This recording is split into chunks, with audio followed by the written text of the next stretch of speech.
ঢাকায় বসে পড়াচ্ছেন শিক্ষক, আর বান্দরবান সদরের দুর্গম দাঁতভাঙ্গা পাড়ার ছোট্ট স্কুল ঘরে বসে বর্ণমালা, ছড়া, ছবি আর গণিতের প্রথম পাঠ নিচ্ছে পাহাড়ি শিশুরা। ইন্টারনেটে ভিডিও কনফারেন্সের মাধ্যমে শিক্ষক ও শিক্ষার্থীদের মধ্যে এই যোগসূত্র বেঁধে দিয়েছে গ্রামীণফোন এবং জাগো ফাউন্ডেশন।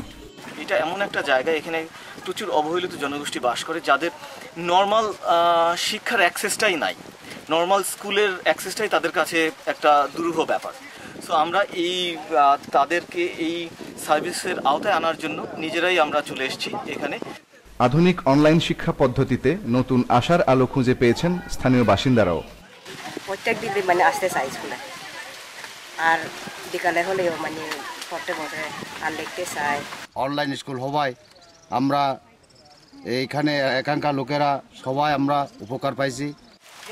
গত বছরের নভেম্বর মাসে এই অনলাইন স্কুলটি চালু হলেও এর আনুষ্ঠানিক উদ্বোধন হয়েছে গত 16 মার্চ। আর উদ্বোধনী অনুষ্ঠানে যোগ দিতে এসে সব ধরনের সহযোগিতার আশ্বাস দিলেন জনপ্রতিনিধি ও প্রশাসনের কর্মকর্তারা। এটা হলো ভৌমং রাজার একটা ইনস্টিটিউশন আছে, রাজা হ্যাডম্যান কারবারি। এই সমস্ত এডুকেশন ডেভেলপমেন্ট ব্যাপারে ইনভলভ বা আমরা সবসময় একাতে হাত বাড়ে বসে। যদি ক্ষুদ্র নিগোষ্ঠীর এই শিশুদেরকে আরও এগিয়ে নিতে হয়, আমার মনে হয় বান্দরবানের প্রত্যন্ত জনপদে আরও কিছু শাখা এখানে খোলা দরকার। প্রাথমিকভাবে এই স্কুলের শিশু শ্রেণীতে পড়ছে 45 জন।